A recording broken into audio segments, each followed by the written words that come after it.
Hi guys, so in this video I am going to go over how to create a temperature grid. So this is using page 282 in your SAB as your guide. It looks like this. So basically this is giving you the high temperatures on several different dates in several different American cities. Okay, so it's a lot of numbers here and we are going to go ahead and graph these numbers city by city. Okay, so in the example, so I'm going to create an example for the handout that I'm going to give you, and I figured I would record myself doing it so that you could get a step-by-step view of how to actually complete this activity. All right, so when you're looking at your graph, one thing I would definitely do is cover up any numbers that you are not using. So I'm going to be graphing the first city, which is Anchorage, Alaska. So I'm going to cover up all the other numbers so that I do not get confused. Okay, so that is the first tip that I'm going to give you. All right, so I have all my temperatures there in the video, in the shot. So the first thing that I need to do is write in the city that I am working with. Okay, so I am working on Anchorage, Alaska. So I am going to write that in my space for it there.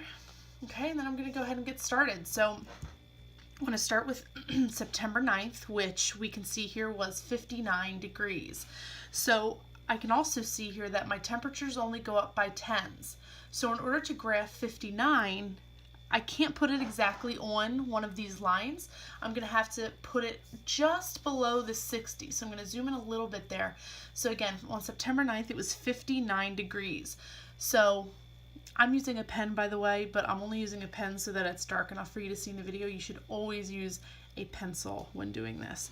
All right, so for September 9th, up here is 60, but it needs to be just below 60, so I'm going to draw a little dot right underneath the 60, and that represents 59 pretty well. All right, so I'm going to zoom back out. So that is my data point for September 9th. Now for September 30th, we have 51 degrees. So again, we're not going to be able to get right on the line at 50. We're going to have to go just a teeny bit above 50. So make sure you're on the September 30th line, and the dot should be just above the 50. I'm going to zoom in to show you what that should look like. So again, this is 59 just below the 60. This is 51 just above the 50. All right, so now let's move on to October 21st, which is 42 degrees. So October 21st, we're going to go up to the 40, and just a tad, a bit above the 40 would be 42. So now that we have 3 dots plotted, you can decide to do this one of 2 ways.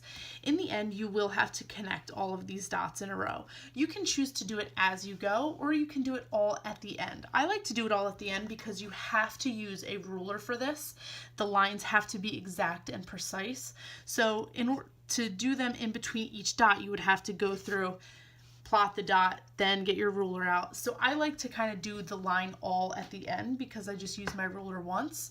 But you can go ahead and connect the dots as you go. It's totally up to you. All right, so let's just move on to November 11th then. That's 43 degrees. So I'm going to go make sure I'm on the correct line, November 11th, up to the 40. And I know that the last one was 42, so it just needs to be a little bit above the 42. That's probably right on the money there. Okay, so I'm going to try and stay zoomed in a little bit because I know it's hard to see this grid. Okay, that should be good. All right, so December 2nd now was 39 degrees. So December 2nd, I'm going to go up to the 30. 39 is going to be just below 40. So that's going to be my dot right there. December 23rd is 28. 28 is just below 30. So that's going to go right there. January 14th is 38. So 38 is just below the 40, right about there. February 4th was 17. Wow, that's cold. So 17 is 3 notches below 20, so I would say that's right about there. Now, of course, you don't have actual points that you're counting, like 3 points down from 20. There's no notches in between these 10, but remember each one of these blocks, and I'll zoom in on these blocks, each one of these blocks is 10 degrees. So you have to think about where your points will be if each one of those blocks is 10 degrees. Okay, so February 25th, 36 degrees. So that's really about halfway between 30 and 40, because halfway between 30 and 40 is 35, and we're plotting 36. So it's going to be right about there. March 18th was 40 degrees. So I'm going to go up. That's an easy one. It's right on the line for 40. Perfect. April 8th is 43. So just a little bit above the 40. April 29th is 56. So I go up to my 50. Halfway between 50 and 60 is 55. So I'm going to just go a little bit above that for 56. Okay, May 20th is 60 degrees, right on the line. Easy enough. June 10th is 61, so just a little bit above that line.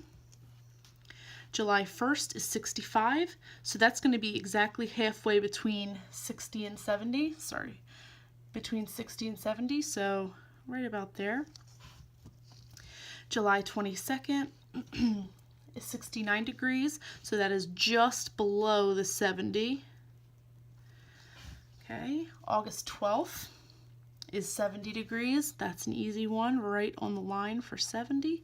And then September 2nd is 65, so back down to that midway point between 60 and 70. So now all of our dots, or our points, are plotted. All right, so now all we have to do is connect each of those. And like I said, I'm going to zoom in just a little bit here. So like I said, you have to use a ruler for this. You cannot freehand this because these lines need to be exact.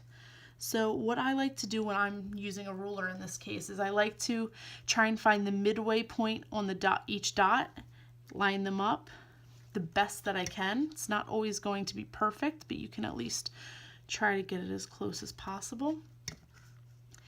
And you want to connect all of these dots so that you can start to see a trend. Okay, and make sure, like in situations like this, make sure you're not going from this point to this point, because there's one in between here. You do not want to forget they have to connect to, each day needs to connect in order, so you can't skip over this. That's a big mistake a lot of people make, so just take it slow. This is not a race. Make sure you are plotting each day one after the other. All right.